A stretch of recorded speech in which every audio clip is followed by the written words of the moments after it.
Let me now turn the podium over to His Excellency, the Prime Minister of Pakistan, Mr. Imran Khan.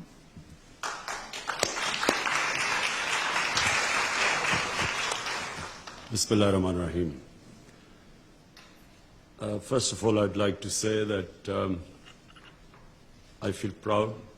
I'm sitting with a statesman of our times, Dr. Mahathir Mohamad, who I respect, and I admire the way he has transformed Malaysia. And especially that he came back at this young age to fight corruption. And the Malaysia which Dr. Mahathir left behind, and the one, unfortunately, because of corruption, which is a problem for, in fact, countries are poor only because of corruption, not because of lack of resources. So I really respect Dr. Mahathir Mohamad, and I'm proud to be sitting with him. Let me just first say that I was a born environmentalist because I loved the wilderness of Pakistan. We have the most unique mountain wilderness in the world because half of the world's highest peaks are in Pakistan. And so I grew up on trekking, and all our summer vacations were always spent in the Himalayas and in the mountains. And in time I saw, with a lot of pain, our forests dwindling, and our forest cover each year was reduced by a mixture of corrupt politicians who connived with the timber mafia. And, you know, when Dr. Mahathir quoted the figures of the Malaysian forest cover, I'm embarrassed to say we are left with one of the smallest percentage of forest cover in Pakistan. So when my party won an election 6 years ago in the province of Pakhtunkhwa, we decided that we would do something which no other Pakistani government had ever done. We decided to plant 1 billion trees in 5 years to counter climate change. Because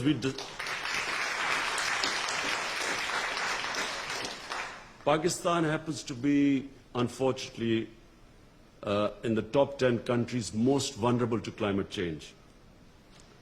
The water, 80% of the water in our rivers comes from our glaciers. And because of global warming, our glaciers are melting at a faster rate than we hear of glaciers, for instance, on the poles. In fact, the Swiss Prime Minister was telling me that their glaciers are also melting, but in Pakistan and India as well, Himalayas, Karakoram and these big ranges, the Hindu Kush, the glaciers are melting at a faster rate. So the only thing we can do, because Pakistan contributes hardly anything to emissions of greenhouse gases. The rich countries who are really responsible should really help countries like Pakistan and other countries which are now trying to compensate for the damage done by these greenhouse gas emissions. So this global warming affects us, and if as the glaciers keep receding,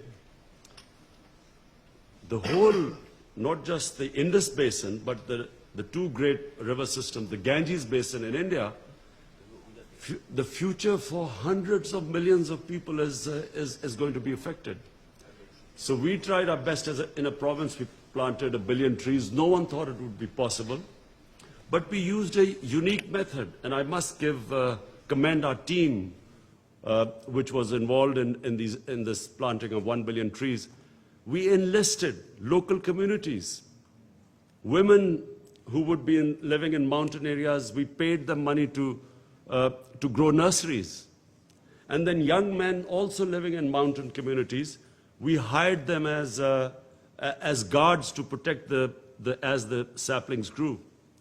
So it was one of the most successful campaigns acknowledged by WWF, by World Economic Forum, by Bond Challenge.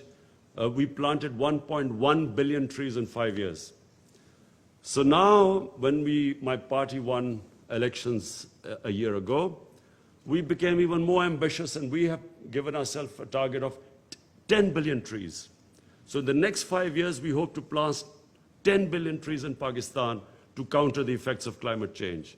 And we are going to use the same method of employing people in remote communities.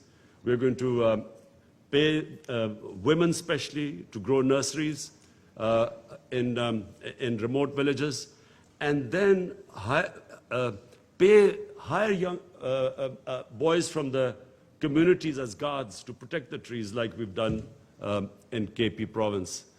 But I do feel that those countries, rich countries who are contributing so much toward these greenhouse gas emissions, they must help countries like us, because the rate at which we are going, I'm afraid, I just feel that there's not much seriousness in this from the richer countries.